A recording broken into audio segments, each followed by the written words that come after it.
Hey everyone, welcome to another AI conversation. Today I'm joined by Amber, who I work with in AI Republic. Welcome to the show, Amber. Thank you so much, Doc, and thank you so much for having me. As I said, it's really my pleasure to be here. I know we already have our own separate podcast together, but it's super exciting to be on your podcast. So yeah, really looking forward and just super excited to chat tonight. I thought it would be interesting to flip it around naman, no? I'll be the one asking questions. Pero you can always also ask me questions. For Yeah. sure. Yeah. So for the benefit of the few people who may not even know you, which is probably not the case, considering, well, of course, a lot of people already know we work in AI Republic together. Pero yun na nga, maybe do you mind giving like a 5 minute or so background on who you are, what you do, what's keeping you busy? Yeah, for sure. So as Doc mentioned, as you mentioned, so we work together in AI Republic. I'm currently co-teaching a course. My first time to actually teach AI as a course as well. So doing that, I'm currently working as an AI engineer at Boost Capital. So we do mostly microfinance. But before that, a lot of my work experience was in the fintech field. So I did a lot of like NLP, mostly worked in like banks and hedge funds. So I was abroad in the US for a while before moving back home to the Philippines. I'd say I consider myself a career switcher in a way because I studied economics and archaeology for undergrad before switching over to data science. And then from data science, like after I finished my master's, worked a little in like education and then consulting before switching over to AI, which is where I'm at now. I Yeah, I guess like nearly forgot about the archaeology part. No, I'm gonna ask you about that in a bit. No? Yeah. yeah, it's so fun. Honestly, like I loved learning archaeology in college. I feel like what happened kasi with that is I was just trying to major in econ, diba? But then my school, as I went to Brown for undergrad, we don't have minors. So you only Mm, have a major lang, and then all of the other subjects you have, parang, ano lang siya, like additional subject, but it's not like it's not um considered a minor. yeah.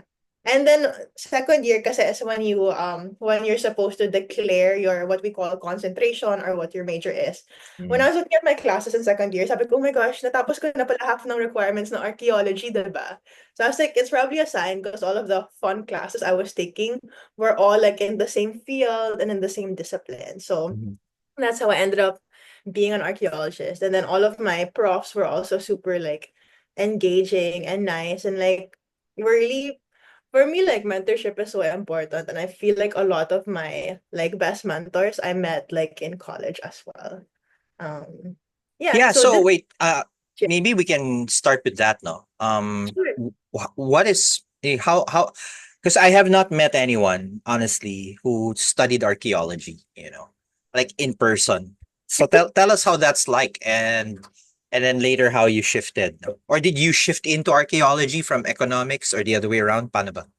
Oh man, honestly, it feels like a distant like past, right? But so archaeology, basically we study like material culture, right? A lot of the time people joke now we're like the garbage collectors of the ancient world. Kasi a lot of like the information we have on people is literally like looking through their trash, diba? A lot of like the artifacts and all of these, like if you put it into context and see where it was in the house, yung iba like tinapon lang, diba? Or like stuff that has been disposed, right? So it's pretty interesting. Now we're like spending so much time like studying it, like cleaning it relatively, like contextualizing it, recording it, doing all of that documentation.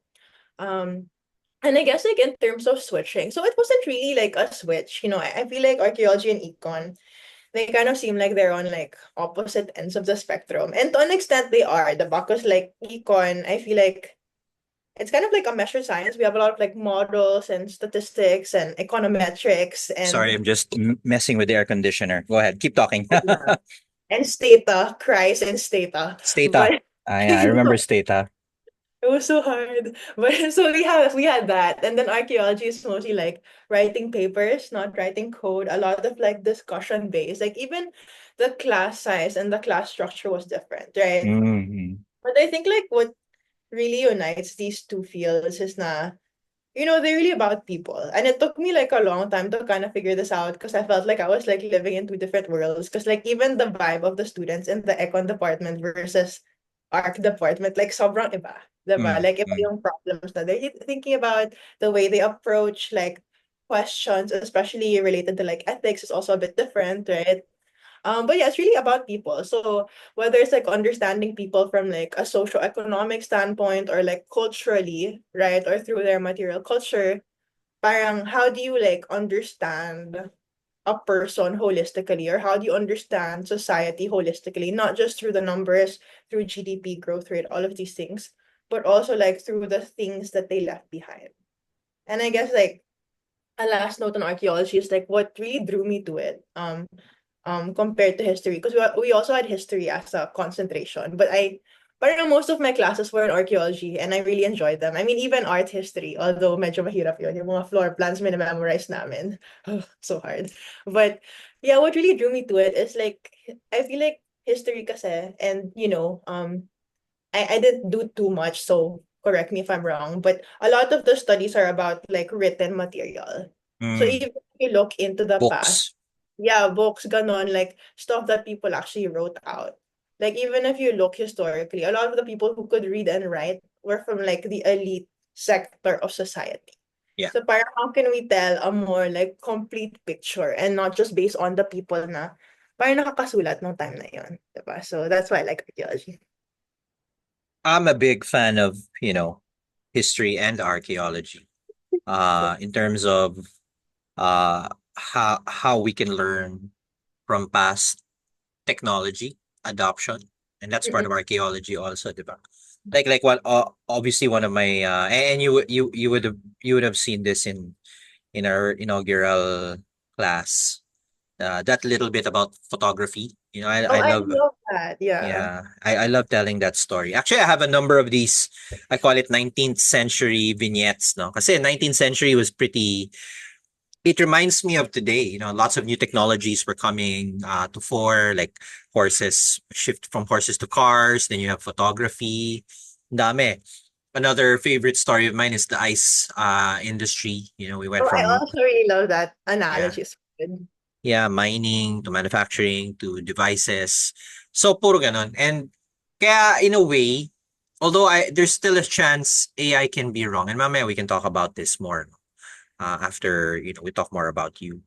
Uh, parang we're repeating a pattern from the Mm. past, and I think that's what makes archaeology and history fun. If you recognize all of these repeating motifs, in a way, it can predict, what people will do. Huh. But anyways, again, later, but we can talk about more of that nerdy stuff later. Yeah, no, um, yeah, I so, agree with you. Like history is like so key. Like the number of history books I read, parang I could just like honestly, I would like binge watch or like binge read history books more than like Netflix. So love that. well, wait. Can we address this immediately? Did you see Ancient Apocalypse on Netflix? Oh, Or wait. you have So, not? Oh my gosh! If you're an archaeology buff, you should. Yeah, although it's very polarizing. It's this thesis by Graham Hancock that uh, there was an ancient civilization that got wiped out in the Younger Dryas, which is kind of like a mini ice age, and that explains why there's a lot of parang commonality in all of our ancient cultures. Like for example, pyramids can be found not just in Egypt; it's found in other parts of the world. Where although there's been no evidence that they had any contact with each other, yung mga ganyan. Anyway, basta sige, this is not about. I don't want interesting. to talk about ancient apocalypse here, but you should watch it. No, it's still showing on Netflix, It's I like think. I want to know more. Yeah, no, I'll definitely watch that tonight. Bigla ako na curious. Yeah, you Ganun. should. You should. You can binge it. You can binge it. It's just a Yeah. couple of hours. No? Sige, sige. Okay, so econ archaeology and then data science. Can you explain that? How did that happen? Or how did that shift come for you? So interestingly, yeah, okay. So like it was my senior year and I was just like, okay, enjoy life. The joke lang. Hindi naman enjoy life kasi naghanap ako ng job noon. So medyo stress, enjoy, ganun. And then like what happened was I was working on my thesis. So my thesis, I Economics was na to. Economics. it was like it technically I did it within the arc department, Okay, but then I okay. wanted to put together econ and archaeology, right? So arc department kasi if you wanna qualify for honors, you have to do a thesis. And I was like, I really parang I was like, okay, let's do this. Ganon. So 2 semesters long thesis, right? And I wanted to put together yung background ko sa econ and archaeology. And yeah, it's been like a long time, but like basically what I wanted to parang study, if my memory serves me correctly, is like I was trying to use like ceramic trade as a like a proxy or a metric for economic growth in the Philippines. So I was looking Mm, at ceramic trade like in the 18th century in the Philippines and then trying to kind of understand, okay, like does trade in ceramics signify anything about economic growth, like in terms of volume, in terms of like the stuff that we trade, in terms of like the ports where we trade, right? So like are there certain parang areas in the Philippines na weren't able to trade? Does that mean that they're quote unquote less colonized, parang not colonized, but less in terms of like growth? Like they don't have as much interaction with like the Spaniards or like our neighboring countries at that time, diba? So like what's that saying in terms of like their material culture? And so, yun, mm, so when I was studying that, parang something I realized is, okay, ang dami nating data, pero mm. hindi ko siya ma-analyze kasi I don't know how, diba? So, I mean, I can look through like a lot of like images of ceramics since like, X year to X year, but sobrang dami talaga. Yeah. And I remember even going to like different museums as well. I mean, like a quick note lang though on some museums here when they do keep ceramics, some of them kasi are grave robbed or parang not grave robbed but parang like stolen. So when they're like taken, right? So you don't really have the context of where they were found in. So that's a bit harder to study because you Yeah. don't know the location, all of these things.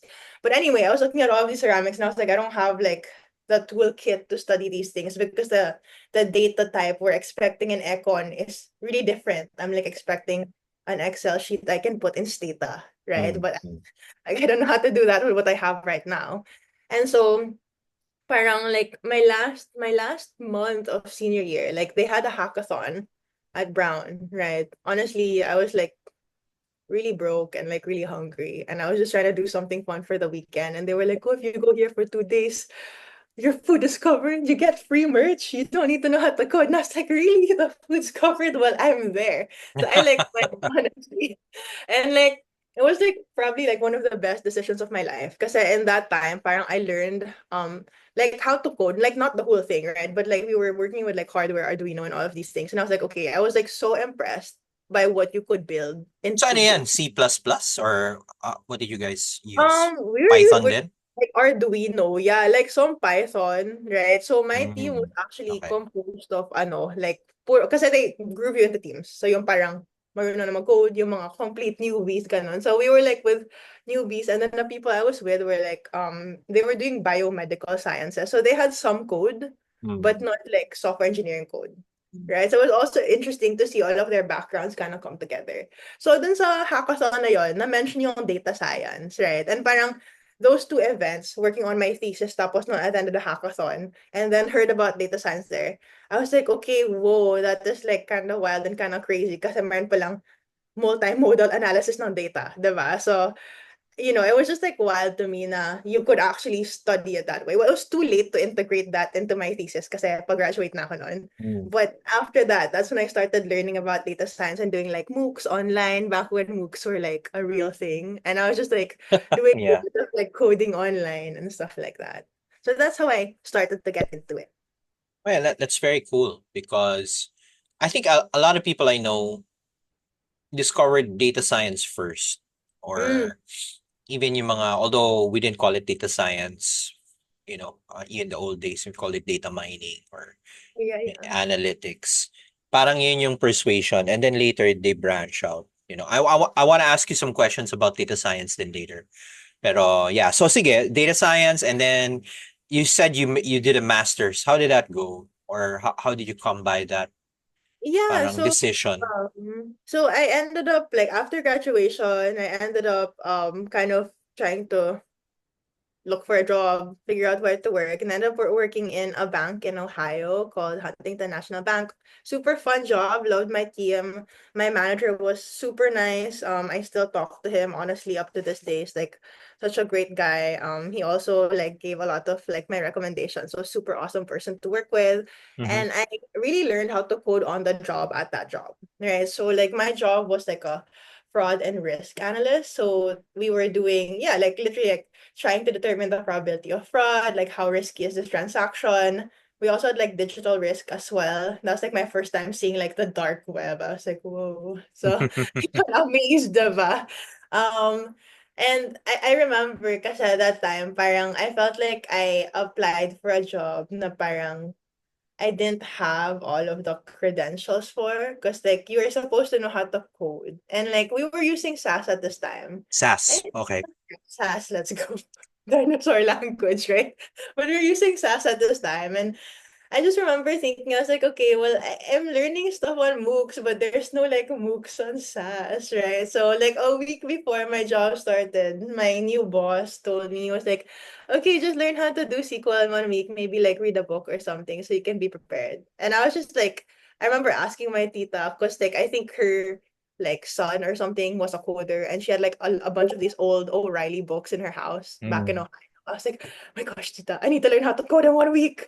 And she gave me all these books and I like read through it. And then I started to use SQL Zoo at that time. I think the website is still online. But then nagpa-practice lang ako.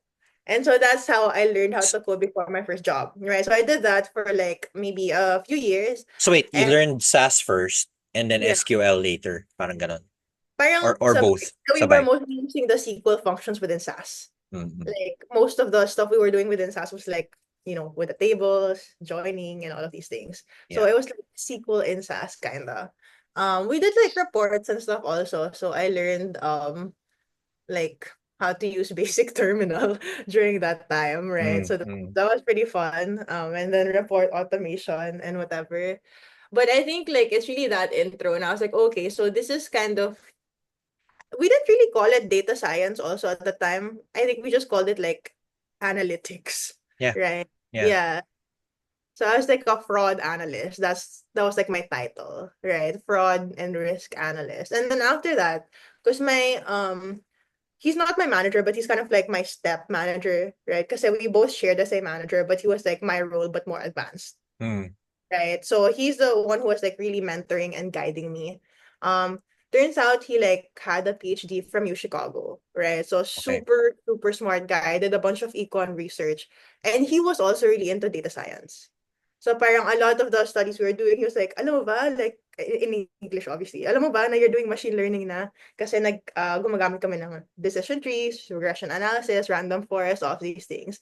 And I like loved like learning about the algorithms. And I was like, I kind of want to see if I can, take this to another level and learn Mm. deeper. I mean, not that MOOCs weren't enough to honestly to do the job. Like, there's so much info online. It's like you don't really need a master's. But I really wanted to do a master's just because I wanted to like study talaga. And I wanted to like try and do some research if kaya. So Mm. that's how I ended up getting a master's at NYU in data science. I want we don't really have concentrations there, but I wanted my classes to kind of focus on NLP because like my advisor, one of the reasons I actually went to NYU was because of my advisor. And he focused a lot on yeah, just like NLP. He actually did some work in politics first before moving into data science. So that's why I Mm. ended up. But sige, kasi this might be helpful to a lot of people who are looking to shift or maybe people who are still in school. Yeah. Um what was the hardest thing you had to cope with in that transition to into data science or data analytics? And on the other hand, what was the most exciting parts? So what was hard and what was the exciting part for you that really got you hooked? For me, Doc, it was really like how steep the learning curve was, right? As Mm, you start working na. And then yeah. parang overwhelming din kasi ang daming resources. So how do you, like you end up in like tutorial hell where you're I know doing that. Yeah, it happens to a lot of people. Yeah. so many tutorials, and I'm like, okay, like what do I do with all of this information, right? So like it was also really hard because I felt like I would spend a lot of hours like studying, especially like at night, and I just like I didn't really have a direction because like yeah, I had my work mentor, but for what I wanted to do, right, in terms of like study more sa NLP and all these things, like wala namang roadmap at the time. And I didn't have like the same people that I think I have now, right? Mm. Now like I have one data science mentor who also like is focused on NLP specifically. So in terms of like learning new tech stacks and whatever, he always has like recommendations or when it comes to like LLMs and all of these things. He's actually publishing a book, by the way, which I'm working on the images for. Like it's also an O'Reilly book, so I'll send it to you Hi, and by the see. way, you should talk about, for the benefit of all people watching or listening. Um, Amber is a published author. so Yeah, so tell me about that, the experience of writing a book. yeah, Was that part of your parang ano, journey, or how did you go about it? yeah, absolutely. Honestly, yeah, writing a book, my gosh, a lot of these things feel like they've been so long ago. I'm so But Yeah. yeah, no, I wrote a book initially for myself also because these are the questions I had. I wanted to kind of answer my questions, and then when I was in the process of writing the book, I was like, okay, maybe it can actually help other people. So for context, my book is basically about data science in emerging markets. Mm. And the reason I chose that topic is kasi nung naghanap ako ng job dito nung time na yon. Nung time na yon, hindi pa kasi ganun ka-popular dito yung data science and yung Give me an idea, what year was this para people have a like context? 2019, 2018, 2017. 2018, 2019. Okay, that's fairly recent actually. It's Yeah. not in the last 5 Or that's years, when 10 I years, yeah. published. Yeah, that's when I published. But when I was looking for jobs here, it was like that time a few years earlier. So like a lot of the jobs I was seeing weren't, especially in tech, right? Mm. I have a lot of multinational companies here, but a lot of them were like tech support, customer support, all of these things. And I was like, how can I felt kind of sad because I was like, how can I have a career in data or in tech here if yung mga jobs hindi available in the same company? And maybe I just didn't have the right connections then. Maybe I just had no network, right? But Mhm. even that, right, is saying something that do you really need a network to be able to have a data job here? Yeah. Shouldn't be available like on the website or something. Or maybe I just like I was like a bit sad because I was like, why do I need to like work abroad to have the job that I want? You know what I mean? Like can't we is there no because it's the same companies. It's the same big tech firms. It's still Fang at that time. Or I guess now it's like Manga, right? Mm. At the Amazon, Netflix, Google, Apple, right? So it's still those big ones. But then they didn't have the same functions like here. How did So how did you figure, I mean, what was going on in your mind at that time? Kasi nga, I'm sure that's a common challenge for a lot of people looking for work now, even up to now, no? Ako, it was a very different era during my time. It wasn't even a job. It was just a side thing. Like I worked yeah. like I worked in a bank, and I literally volunteered to like do the report, no? And I Oh, wouldn't even, I mean, I wouldn't call that like a data analytics or data science job. Pero in hindsight, that was the job. And then later it got spun off into its own team, yeah. and parang yun na, and then it got crystallized, no? Pero it's exactly the same work. Ngayon, I'm sure I'm sure that, yun na nga eh. I don't know if you would agree. I think there's kind of a glut right now of people who study data science or data analytics, despite it supposedly being the in-demand job. Parang hirap din yung mga tao looking for it, no? Well, I mean, do you agree, or is that what you went through before? I agree. I feel like it's kind of hard. It's hard. And I know we talk about this on our podcast also. So I'd also love to kind of get your thoughts on this. But I feel like there's like a skills mismatch in the job market, Sige right? nga. Because people who go to school, then you give, well, I don't know, this is just like what I think so far, right? Yeah, yeah. Because the market in the States where like a lot of my experience was, is also different from the market here. And syempre, it varies state to state. So parang feel ko, bagong balik lang ako dito. Kaya parang I had to repiece my whole, or piece back together my whole like perspective on like how jobs work, what the market is like, what skills people are looking for. But yeah, you go to school for all of these years and then you go through a curriculum. And yes, useful siya, of course. For me, I love my masters. I don't know. Like it depends, I guess, also where you go, right? And it depends Mm. what you do and why you go to masters. So if you have like a specific goal or thing you want to do, like specific thing you want to study, maybe you want to do specific research, maybe you want to like publish a paper or something, work with a professor, right? So or I don't know, if you want to go abroad, maybe you need a visa. That's joke lang. But like, if you want to like have work experience in a different country, right? So those are all different things. But like a lot of the things that you need in production, they're not really taught in masters, right? Really? Like, Okay. I mean, like to an extent, you build apps, right, for demos, but especially if you're doing something that's like focused on like the research, like and focused on, reading papers and then executing papers and code and all of these things. And I remember we had one class where we were doing like machine learning by hand, like with NumPy without sklearn. And like we Mm. implemented all of the algorithms using NumPy. My gosh, I cried a bucket of tears, but I learned a lot. But in reality, nobody's gonna implement like SVM or whatever using NumPy. Or I don't Right, even know if right, right.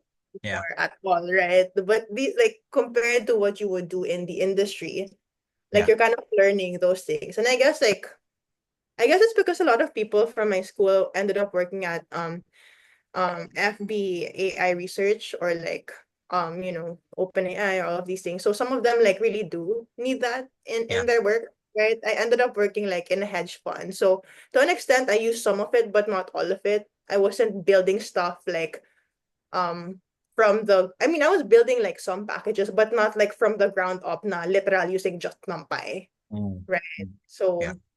Yeah. So yeah, that's why even here also in the Philippines, I feel like, and I feel like you would also like know this a bit more, especially with your experience. But just some of the stuff that they teach might not be what's needed in the industry, and also in terms of the pace. If you're taking 2 years to teach something that's coming out right now, and I know we talk about this a lot in AIR, Mm. like by the time na you're done with that, may bago ng tech stack na nakalabas. So, Sige, I'll share something. Let me know how you feel about it. I feel that, sige, preamble muna. Because I had a hand in writing a master's degree. I never took one. I actually wrote one.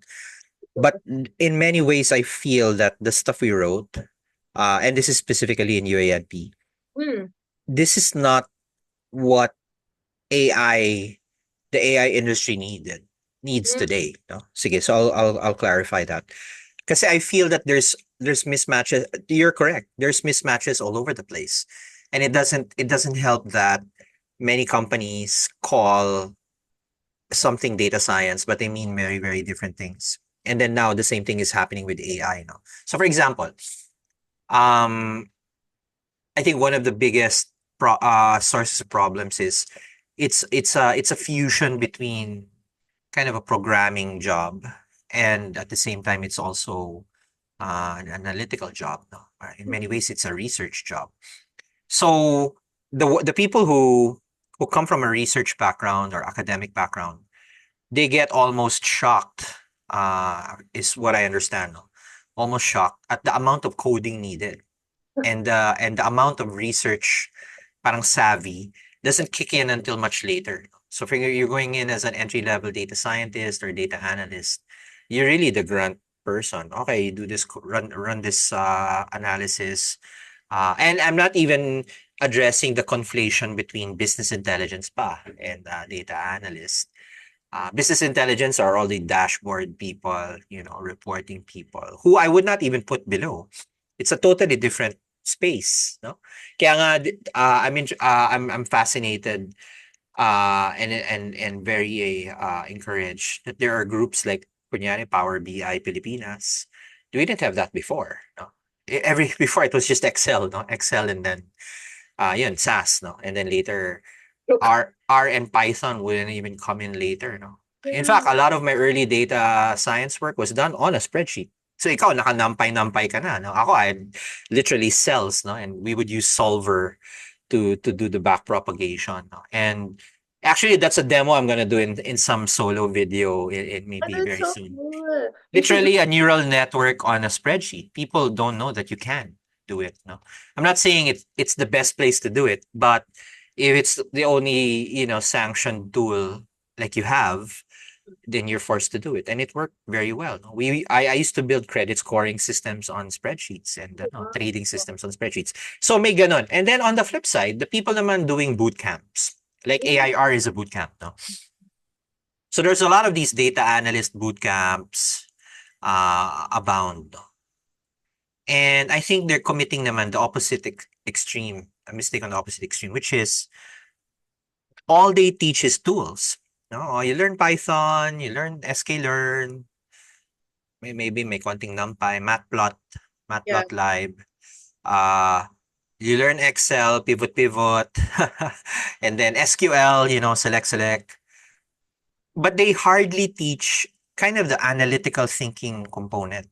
So this crop of people naman, they kind of assume or they kind of get the parang assumption that analytics, data science is a coding job only, full stop. So when they Yeah. get into a job, and they'll probably get a job, no? Kasi it'll tick the boxes. But when they get there, they'll soon get overwhelmed. Kasi people are gonna ask them for insights, and yeah, you might know sklearn, but that doesn't mean you know statistical modeling. You know, you might know how to execute it, pero you don't know how to interpret coefficients, p-values. So they're missing the research part naman. I think data science is really a research job, actually. It's not a coding job. It just needs coding incidentally because To of the do it. nature. Oh.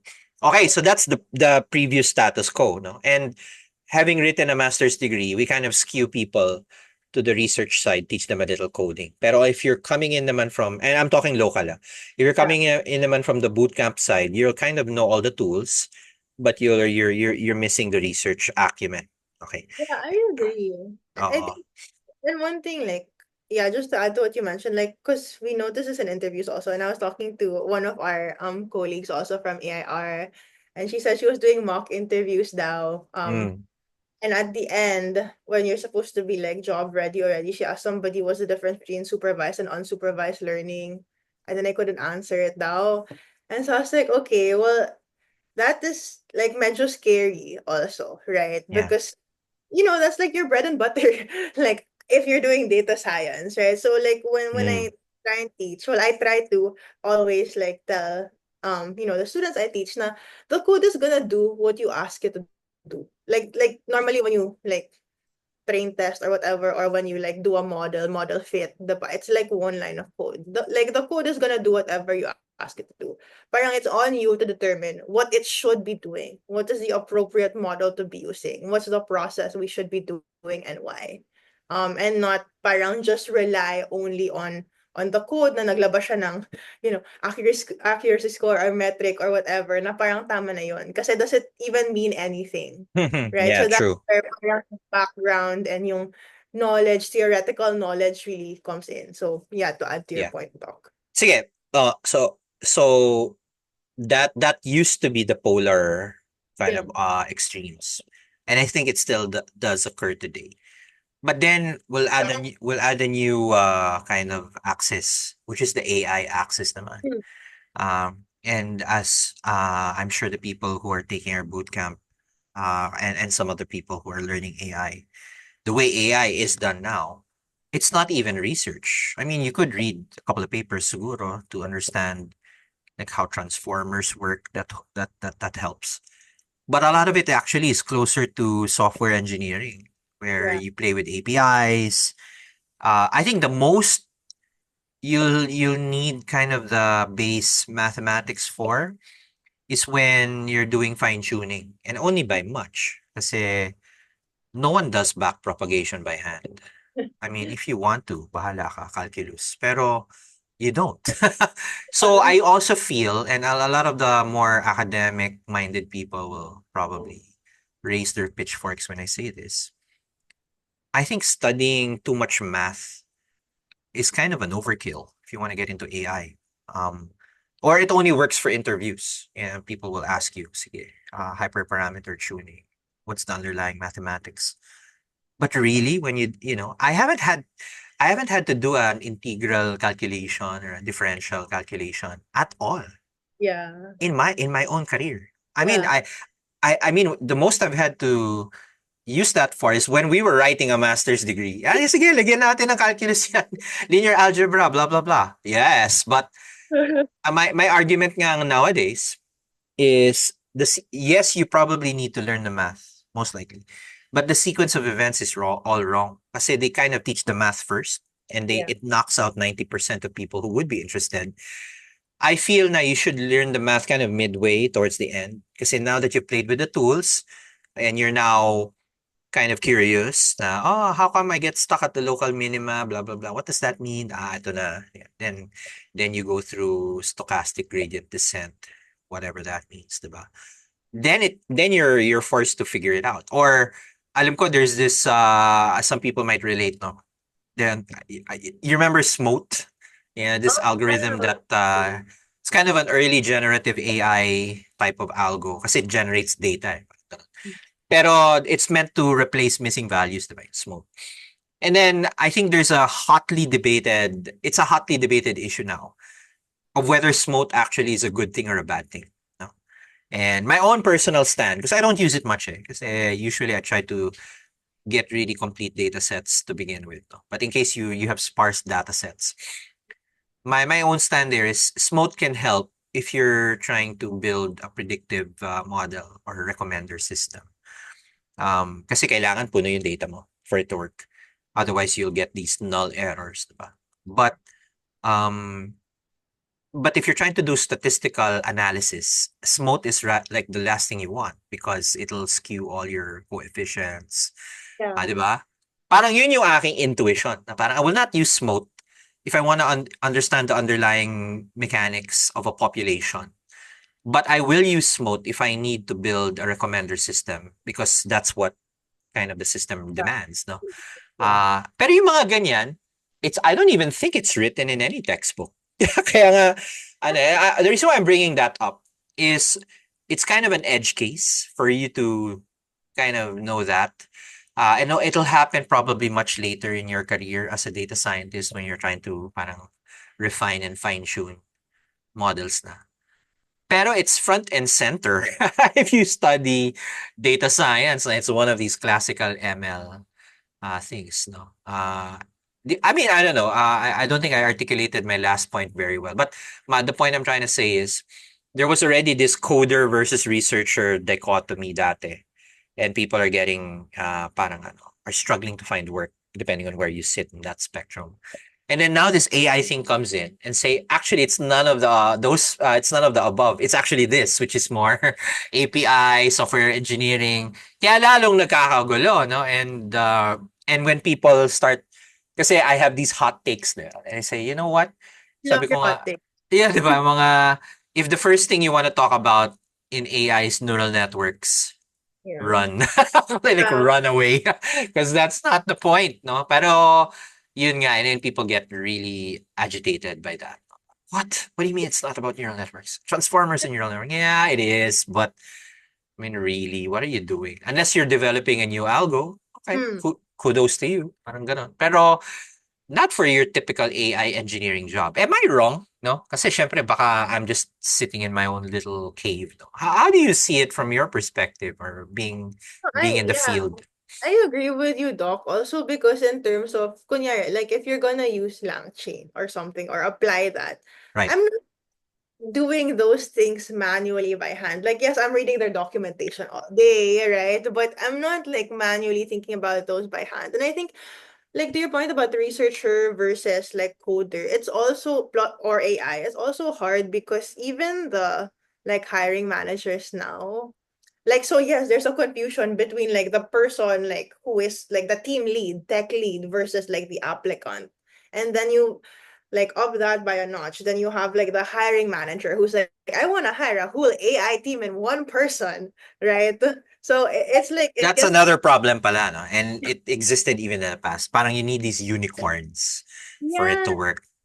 And then it's hard because like they put all of these skills and I feel like they just put like a laundry list of like coding languages or like packages and like applications must know blah blah blah. And I'm like, do you really think one person can be good at all of those things that you listed down simultaneously at the same time when now pa lang sila nalalabas? Like literally like the library you're using is constantly being developed and you want an expert in that currently being developed library, You right? actually have really stupid job openings na 10 years experience in ChatGPT. Sabi ko, teka, that thing hasn't even been around 3 years, you know. So talagang wala. It's just messed up. Parang ano ngayon, And I think environment. to your point, Doc, that really dissuades people, not just from entering the industry, but when you're in the industry, it kind of feels hopeless to apply for jobs, right? Because like, you feel like, okay, I'm like so like incompetent because I don't have like 10 years of chat GPT experience, you know what I mean? And Mhm. it just makes you especially if you're like a woman in tech, like it's very intimidating, right? And then like Oh, the type absolutely. You know, it's just one form of discrimination after another, diba? And like even sometimes and it also depends on how the interview goes, right? Because sometimes like in the interview they ask you a bunch of stuff that you're actually not even it's not even representative of the job that you're gonna be working on, right? They Oh, ask you, I hate coding interviews. I've been in yeah, one of those. Parang yeah, give me an effing break, you know, parang right. yeah. Like the whole kind of system is like so in my opinion, a lot of my experience is like it's a whole set of like gatekeeping. That's why like I like project-based interviews just because I feel like okay, these are the types of problems you're trying to solve. So it's not just a one-way thing. It's like, do I want to be solving this problem for this company? Like if I'm Yeah. doing the take home and I don't even like it, then should I even apply to this company or should I think of something else? I guess like the caveat there is if like they make you do a coding project and they actually sell your work but don't hire you. Yeah, So yeah, yeah. Actually, it's a good thing that. you mentioned this, no? And by the way, we're actually nearing the hour. Bilis, no? We can slide. Don't worry, it's not a hard cutoff. But which brings me to, and this is kind of my own cross that that I'm dying on. Prompt engineering. You know, Hmm. it's such a contentious thing for lalo na for the technical people. So on the one hand, you have people who don't think prompt engineering is even a thing. No? Isn't it just like asking the model questions? Yeah. Okay. Partly yes, but not really. And then you have the opposite, parang I don't know, opposite kung orthogonal or perpendicular to that. Usually techie types who want to say no, prompting is dead because AI will prompt itself. You know, it will enhance your prompts. You don't really need to prompt. But then when you're building these systems, I'm not even talking about like prompting for the layman, no, and that's actually my focus. Yeah. But even if you're building these systems, it's almost always about the prompt. If your prompt is constructed the wrong way, your RAG will not work, agents will not function. It's all about prompting. Pero kaya Yeah. I'm really, really surprised. Sige, what do you think? I mean, how's your view on this? I mean, Doc, I feel like I definitely agree with you. I feel like we've talked about this before offline also, but prompt Forever. engineering, I know a Mm, lot of people like don't think it's even real coding or mm. whatever, right? Like there's some people who like they're like, oh, you're just like writing, telling it what to do. But it's very hard to tell something or someone what to do. Kung tao nga nagkakamali, diba? Like you'll tell someone what to do, and I feel like a lot of people who manage other people get like feel this also. Like if you tell someone that you want them to do something, but you don't tell it to them the right way, they'll do it completely wrong, even a human person. Right? So what more of these like AI or like chatbot, like not RAG, yeah, but even like at a chatbot level, right? Like if you don't tell them what to do in the way that you want it to be done, like how do you expect them to like read your mind, Yeah. right? No, So, and I mean, there's some minutia to this pa, no, na so hallucinations, no? That's a thing. so So and this is an article that I have yet to release, no, but I kind of had a sort of pseudo debate about this one with someone who's surprise, surprise, statistically trained data scientist. No? And he's saying, isn't that just an error? Sabi ko, strictly speaking, it's not even an error. it's Kasi not because the predicted a feature, words, right? yeah, the predicted words are actually accurate. It's the Yeah, meaning that's erroneous. yeah, And unless you have some objective standard, parang sa root mean squared error, di ba? you can compare the distance of something to another. Then only then can you say it's an error. No? And the person kept insisting, no, but it's a logical error. Yeah, you can say that, but it's hard to measure. Yeah, it is logically an error, pero it's hard to measure. Now, anyway, the point I was going to make is almost always, at least in my view, hallucinations are a product of bad prompts. That's it. Mm, So if you prompt badly, the model will act badly. Part of the bad prompting that creates hallucinations is people literally asking an LLM about trivia when it's not really a database in the strictest sense of the word, no? Kaya yeah, natutuwa ako when tools like Perplexity came out. I love Kasi they just combined it. O sige, ask the LLM about trivia, but will include a search engine, which I think is a highly curated one. Kasi it. they don't seem to suffer from the same, bogus stuff that Google suffers from. Yeah. Kasi Google is dragging data from Onion and Reddit, and then Oo. the LLM thinks it's true. Sa Perplexity, somehow na-filter nila, so kudos to them. But if you're talking like, a base LLM like Llama, or kahit ChatGPT 4.0, I would not ask that model for, facts. I would feed facts to it and then ask it to interpret facts. So doon pa lang bokeh agad eh. And then, syempre, the way you prompt it, if the syntax indicates something else, and it's something you only learn through, iteration, then mali rin yung output ng ano.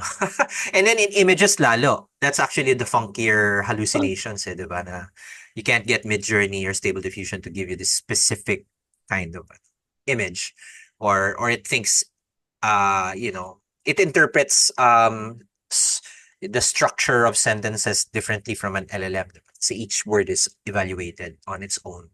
So nabobobo talaga tong mga image generation tools. And then people think, no, it's a faulty model. Yeah, but it was designed.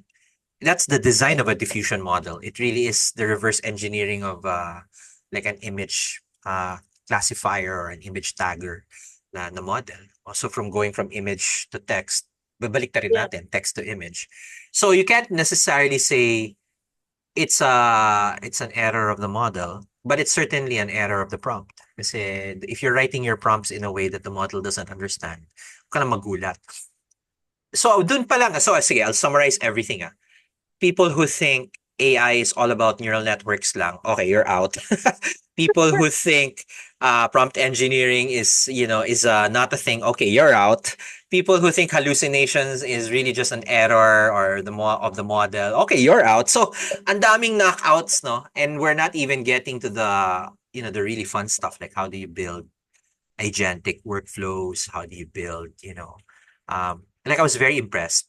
By the way, I'm talking a little much right now. I want to give it back to you. But I was in a BPO event literally The one yesterday or last the week, other day. right? Yeah, Oo. yeah.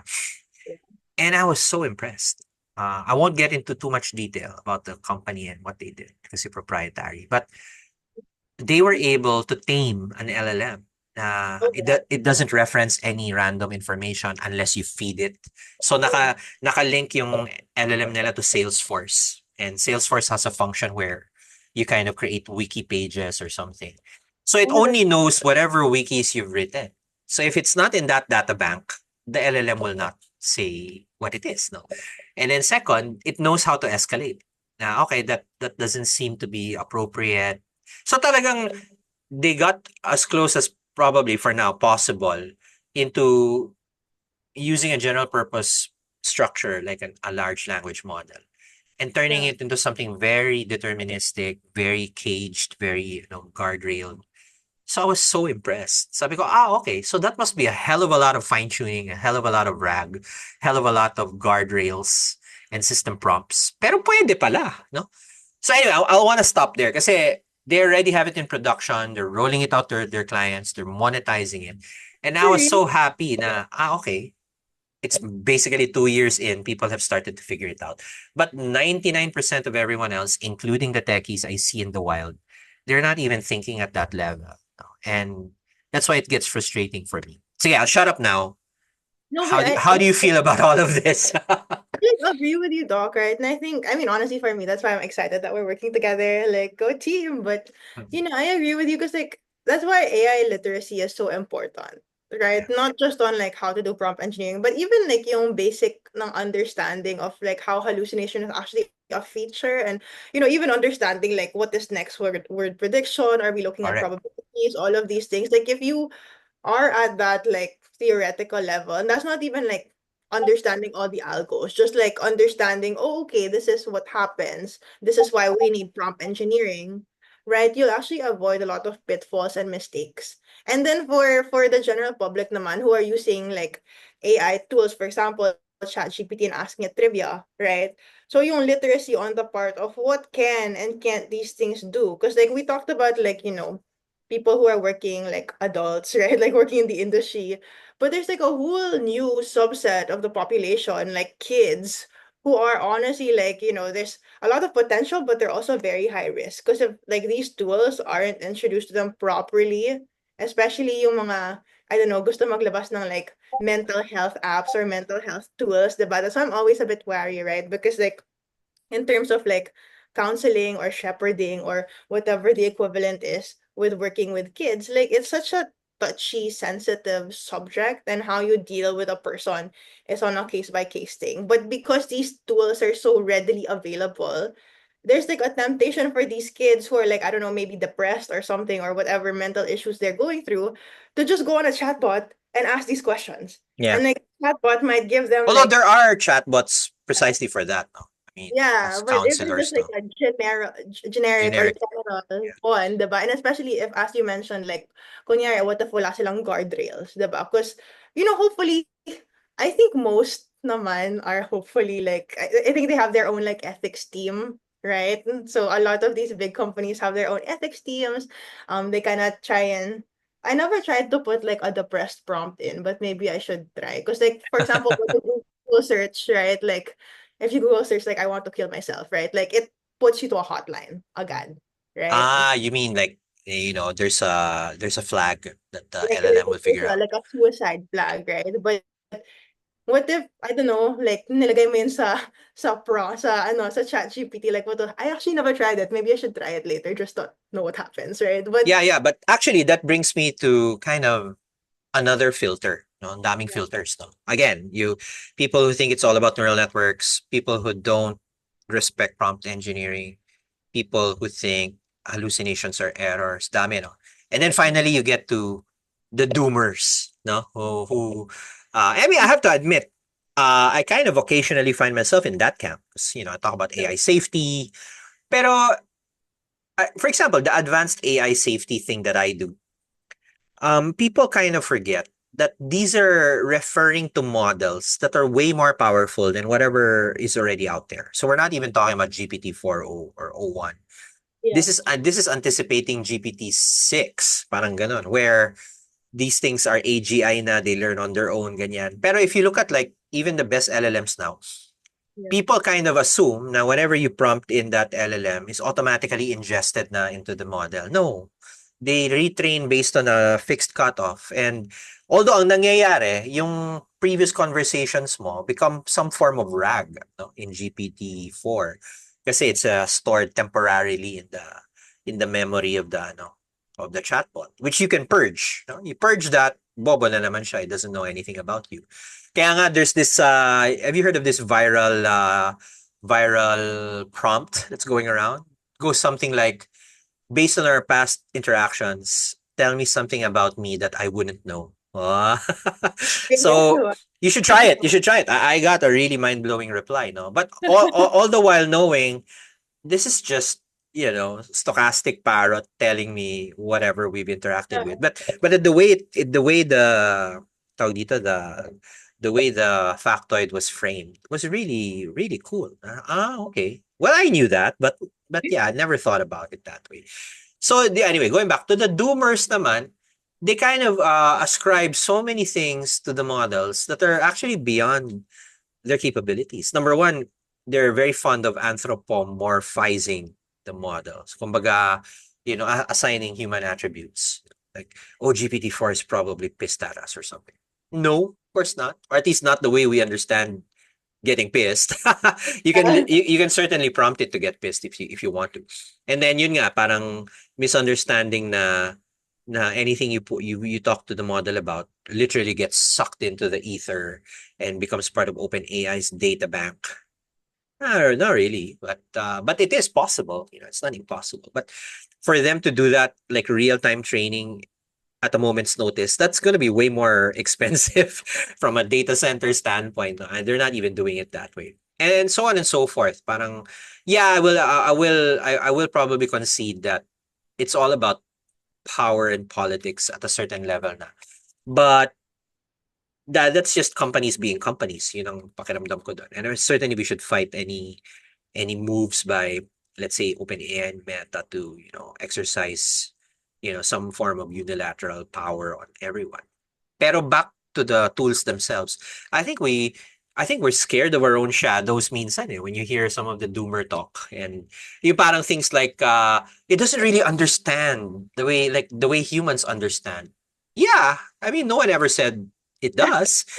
But that doesn't mean I can't use it or that it can't process information for me. So may ganun parang, or yung the whole strawberry problem, remember that? I had an earlier version of that, yung how many T's in Rappler. And it really could not get it. Like there are three T's in Rappler. Like, how did that happen? And then when you think about how embedding works and how tokenization works, okay, so it sort of makes sense. Still annoying, but then yung mga doomers will use that micro minutia as, see, it's stupid, it's bobo. So why are we relying so much on it? I'm thinking, yeah, I mean it's the same way the calculator can't talk to me, but I'm not Yeah. but I'm not gonna raise any qualms about using a calculator to add stuff. Parang ganun parang ganun ang dating. Ikaw, how do you feel about this? Or do you encounter this in the wild?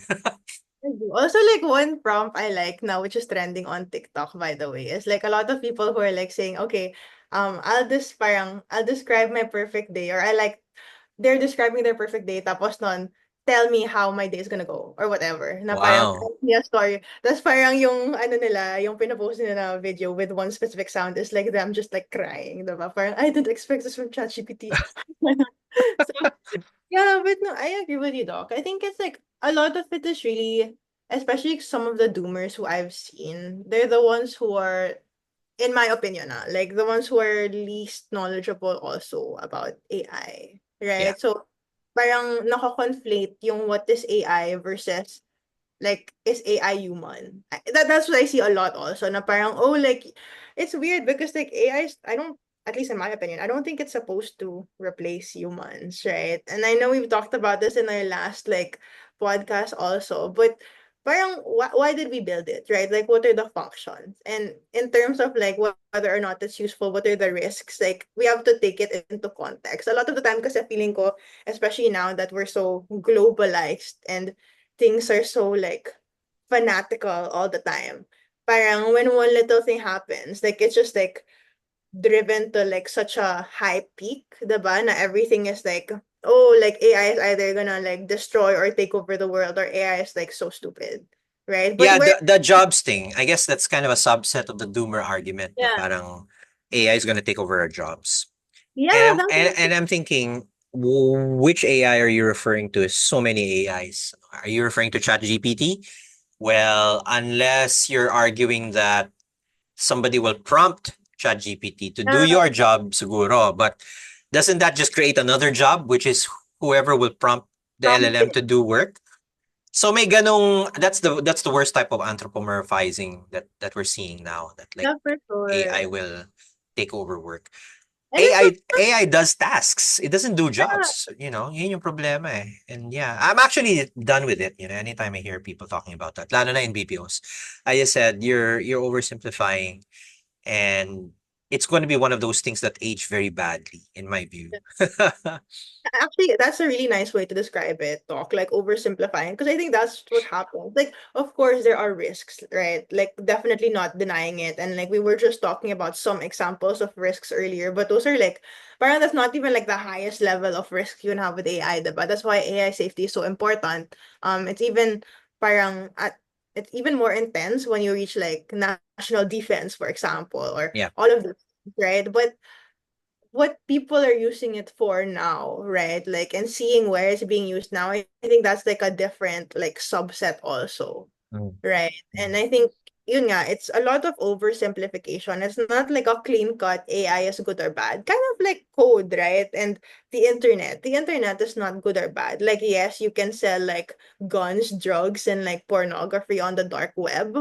But that's not really what the internet was made for, right?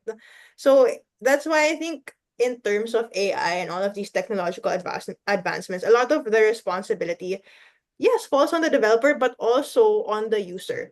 Yes, on the governments and all of these things. But I think us as users, as builders, like, hindi din tayo pwede maghugas kamay, right? Because Mm. a lot of the time, a lot of the people who use these AI tools are like, oh, the government should regulate, the government should do this and that. But also, like, we ourselves like should understand AI ethics. That's why I love na for our course, like your talk was first, the talk on AI ethics, right? Because it's such an important part of building. Now, when you build, you don't just build for like one, I mean, maybe sometimes you can, right? But more often than not, if you're building big tools like GPT, for example, Chat GPT, you shouldn't just like build on like build for one subset of society. Like you should build for like the world, all of the users, right? Understand who you're building for, or like don't train your data on just like white people faces, for example. Yeah, So actually, I think buti nga you mentioned ethics, no. I think we're I think we should add I should add another slide about the ethics of talking about ethics. Because if you make one move, I mean a little to one extreme, you become a doomsayer, 'di ba? And if you make it too ano naman, if you oversimplify it, or you, I don't know, you remove the teeth out of the argument, then you risk also kind of downplaying the risks. For example, I'll give you a clear one, and this is something that I have yet to completely articulate. So there's this environmental impact. No? That's something that people are worried about, and yeah, it's true. The more data centers you use, the more carbon you burn, or release into the wild. But then, buried deep into that kind of the factoids is most of that carbon had already been parang spent during the training of the models. The inference costs are minute, small compared to the training. And yet the way it's phrased in the media is, every time you run chat gpt, you use up a bottle of water or something like that. And it's exactly. actually accounting wise actually true, no? If you're familiar with the idea of amortizing. So Yeah, yeah. let's say you spent 1 million units of carbon training GPT-4, and you only did one query, one prompt. Then that prompt actually cost you 1 million units All of of it. carbon, no? But the more prompts you do, yung inference, ina-amortize mo yung 1 million na yun across. That's how the kind of the accounting of it works. Carbon accounting. It's a new term I encountered recently. So actually, the more we use these tools, the cheaper they get. Because up until the next time you train another one, uh, then you have another carbon footprint that you need to extinguish. But that doesn't necessarily sit very well with the argument that AI has a big carbon footprint, therefore we should minimize the use of AI. Siguro the more accurate statement would be we should minimize training new AI, no? Para wala na talagang carbon. But again, these are parts of the stuff that gets lost in the weeds, no?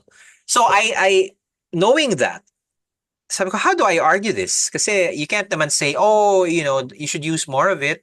Kasi the more you use it, the cheaper it gets. People don't get it. People don't understand it. People will even actually crucify you for saying that. But then if you stick naman with the narrative na, oh yeah, I'm gonna burn what, a bottle of water every time Every I do a time. prompt. It's not true either. That's actually not true. So paano yun? So I feel na may ganun eh. There's another, and then you load the jobs angle into that like earlier, and then the education angle also.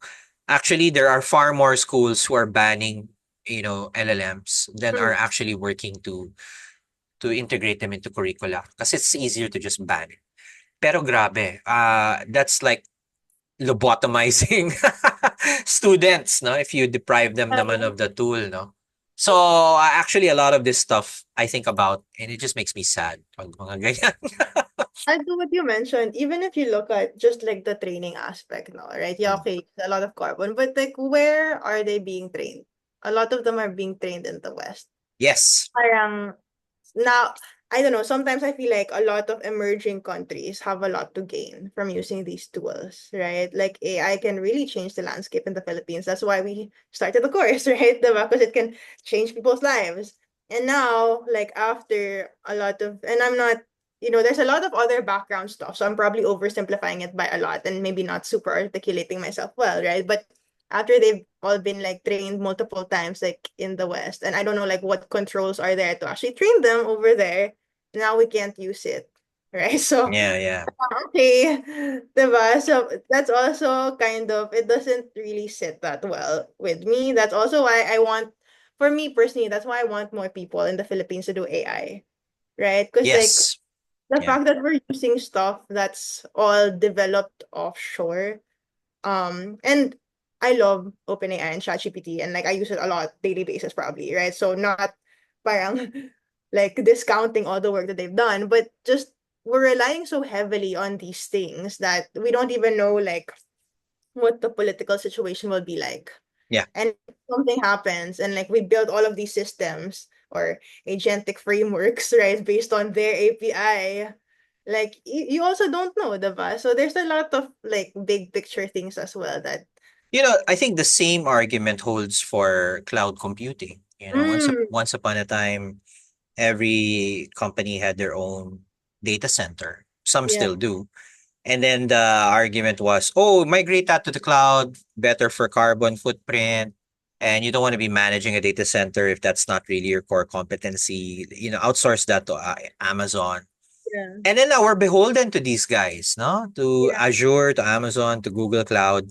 And then here's the biggest joke of all. Parang it turns out pala, it's not cheaper than a data center. Because when you add up everything, in a data center, all you pretty much just pay for is staffing and yeah, power, no? Dito sa Azure and AWS, you literally pay them every time you send data in and out of the cloud. And for high intensity workloads, it really kills the economics. Parang and now you're forced to good kasi all of your assets are already inside the cloud. And kaya actually I know of a few companies who've done the opposite, no? They've done a reverse migration. Na hindi naman 100%, pero at least it's like you know, a hybrid approach. And I feel AI, to your point, if we're too beholden to open AI, pangit din, no? And like the interesting thing I learned about, which we should talk about in the other podcast, is this concept of sovereign AI, where Vietnam's developing their own AI that's good for them. I'm not sure how better it is, pero at least if OpenAI were to shut down tomorrow, yeah. they wouldn't be beholden to them. They'll have their own LLMs and stuff. Yeah, I Um, agree. That's why like I think Doc also with developing these tools, like even like having related to the jobs thing again, like having people who are representative of the population you want to serve. Like eventually, I don't know, maybe they don't want it to be for everyone, but hopefully they do want it to be for everyone, right? Like mm, mm. parang making sure na people are represented or there's like representation. I mean, that was also one of like the big points I made when I like wrote my book before. Because like in data science, like I also thought na representation was important. Yes, And it's the same thing now. And it's just like I think like it's even more prominently seen in AI just because the speed at which AI is being developed and like innovated, it's like skyrocketing. yeah, Right? So parang dapat like may discernment din sa pagbe-build ng tools, 'di ba? And pag-release and even like user care, all of these things. Like it's like so much bigger than like one person now, right? Kaya, yeah. absolutely. Hey, look, uh, let's save some for the next episode. So Yeah. what we can do now is obviously we have a lot of open threads, and I'm sure we'll tie them up when we catch up with Carlo again. But from your perspective, where you sit right now in your kind of your own at your point in your own career journey, do you have any like tips or top of your mind ideas that you want to share? Not just to, you know, maybe there's another Amber out there, who's thinking of shifting into baka hindi na nga data science, baka AI na. Yeah. Knowing what you know. I mean, top of your mind, three things that you wanna, like three nuggets of advice you wanna give people. What would they be? I feel like for me, the biggest things that helped me were like the first one is building, right? Like don't be scared to build, even though you don't feel like you have enough competency, enough experience, right?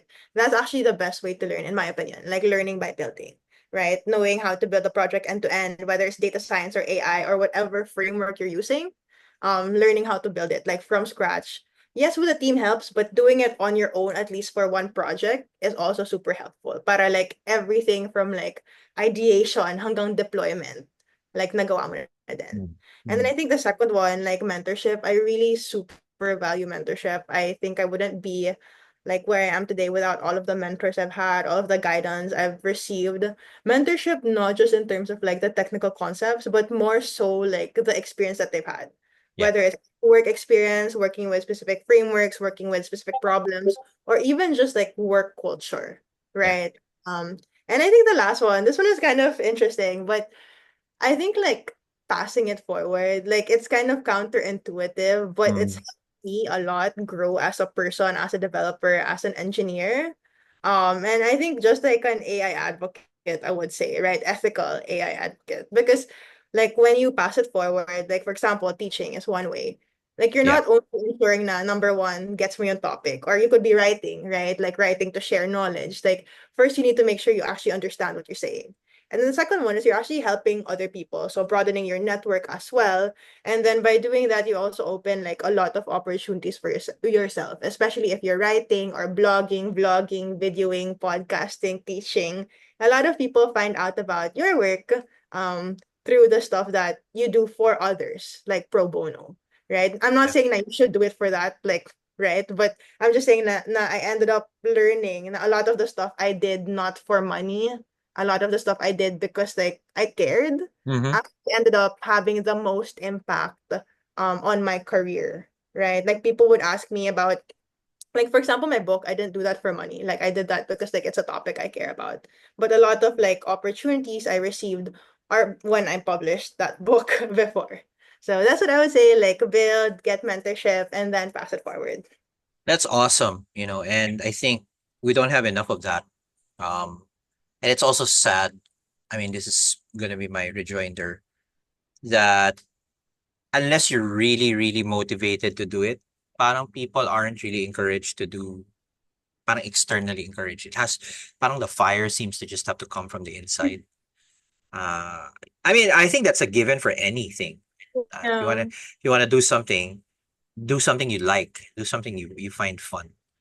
Pero minsan it really gets on your nerves when the environment is not conducive to it.